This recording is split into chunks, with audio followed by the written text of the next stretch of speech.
In this first video, we're going to be talking about phase and what it is, and also just talking about phase and how it can be destructive to your audio as a producer. So let's have a look at the screen here. We've got a sine wave, really just basic sine wave waveform in front of us, all right? So when we talk about the phase of that, one waveform just by itself, all right, we're just talking about a point in time just along the waveform, all right? So that's a part of the phase, that's part of the phase, that's part of the phase of the waveform, all right?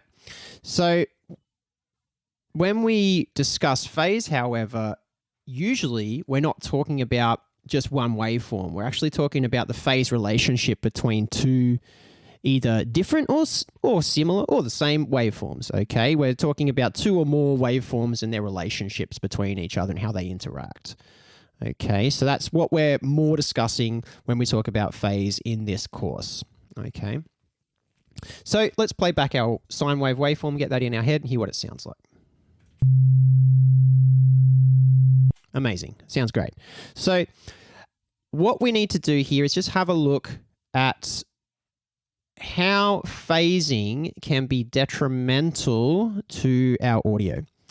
So what I've done here is I've taken this sine wave up the top and I have just inverted the phase. I've inverted the polarity. So you can see here, as that one goes up, this one goes down, and as that one goes down, that one goes up along here, okay? So these phases of the waveforms here, by the way, they tell, it's a visual representation of what's actually happening in the air, okay, when that waveform comes out of your speaker. And this is, we can see this is the information that our computer is sending out through electricity to our speakers and to the diaphragm in our speakers. And that's telling that to push the speaker out, and that's telling it to push the speaker in as it goes under the line there, okay? So what's going to happen here is that when we play back both of these sounds together, they're actually going to cancel out, all right? Let me play that back for you and you'll see what I mean.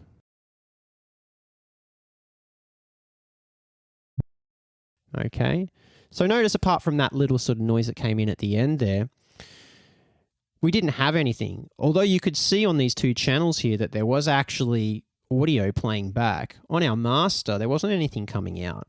I'll do it again. Okay, see, we're getting audio coming through here, but nothing coming through on the master. All right, you can tell they're not muted or anything like that, so they're still going to here. All right, well, actually they're not, because what they're doing is they're canceling out. All right, so you can look at this as +1 up here, and this is -1 down here. Okay, when you add those two things together, you get 0. All right, so when I'm playing these two waveforms back, they're not actually telling my speakers to do anything, because this one's telling it at the exact same time to go up. This one's telling it at the exact same time to go down. All right, it's exactly the same, just mirrored. Okay, so it's just going to cancel it out. It's called phase cancellation. And that's a bad thing, all right, in our terms, because when we go and stack and layer drum sounds and synth sounds and things like that, we're going to get not necessarily this full cancellation where we don't get any sound coming out altogether, because it's rare that that happens unless you're working sort of with stereo and collapsing things to mono and there's been some sort of crazy stereo stuff going on, but we'll talk about that a bit later. But what's going to happen more frequently if you haven't taken this into account in your production is that when, it might sound awesome, like you might have a really great track with this awesome, maybe say, let's say a lead melody line in your track, and it sounds great at home in your studio. You've put it in the car and it sounds great. You listen to it on headphones. It sounds awesome. Great. Excellent. I'm going to go and play it in the club tonight. You get into the club, play your track, and it just does not have that impact. And in fact, that lead part that we were talking about that sounds so awesome and wide and great at home and all the other places that we've checked, it just doesn't have that same impact. It doesn't have the same weight, and it just doesn't cut through. So what is most likely happening in that situation is that it's canceling. Okay, so you're not getting, it's not cancelling fully out because you're still able to hear it, but it might be losing some of the weight and impact because it's being attenuated, because what's happening is you might have some crazy stereo effects going on or something like that. But when you get into the club, all the other systems up to this point, you've tested it on stereo systems. But when you get into the club, more often than not, you're going to be playing on a mono system in the club.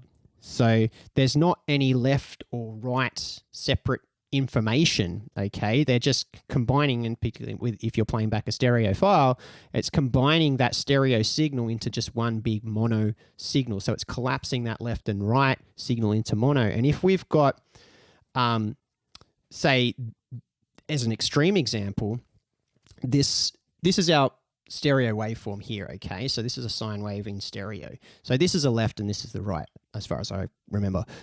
So this left signal, just say, okay, this is the thing, this is our thing in our left channel. And let's say instead of this being here, we've actually got that in our right channel, all right?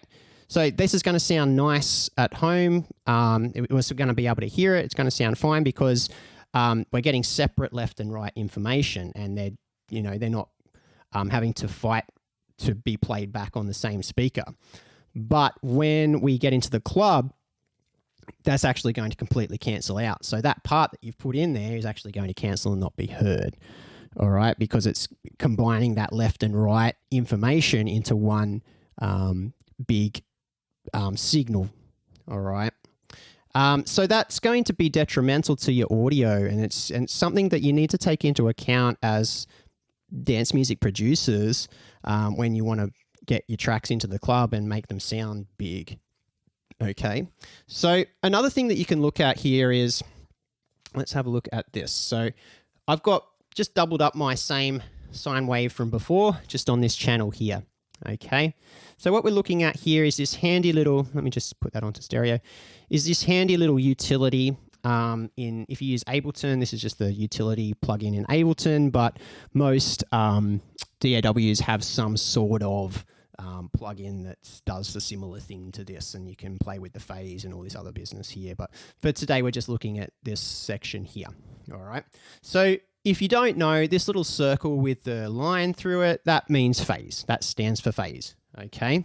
And with a click of a button, we can just flip the phase of either the left or the right channel, or both. Okay. So I'm going to play both of these sounds back together first without changing any phase. And let's have a look at what happens on our master out over here. Okay, you can see both of these. It's only the 1 and 3 that are playing back now. Are at minus 12.6. Okay, they're both at the same volume. They're the exact same waveform at the exact same volume. But as you can see over on the right here on our master channel, that's actually coming out at double the volume. Okay, so it's actually doubled the amplitude of our signal by playing both of those back together. All right. But again, if we invert the phase, nothing's coming out. All right. So because I've inverted both the left and right channel. Now, here's a trick. If I just invert the left, I only get the signal come through on the right channel. And if I just invert the right,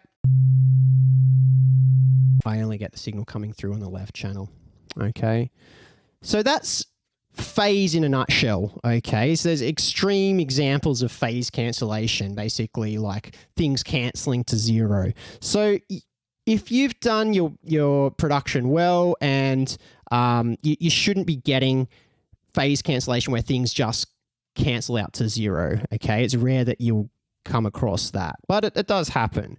But more frequently, even really high-grade producers, you might see that when their tracks are played out on a club system, that certain elements of their songs don't have as much impact as at home, or even on different systems. So you might go to a club and it happens to be in stereo, which is, more the exception than the rule.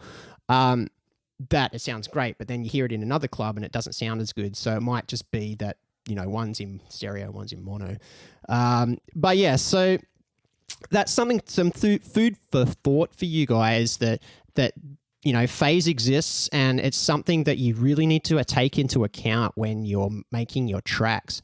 And over the rest of this course, I'm going to show you guys some ways that you can try to minimize the effects that phase has on your mixes, but also using phase to your advantage and using phase in creative ways to either in mixing or in sound design, things like that. So I'll see you over in the next video, and we'll talk more about phase.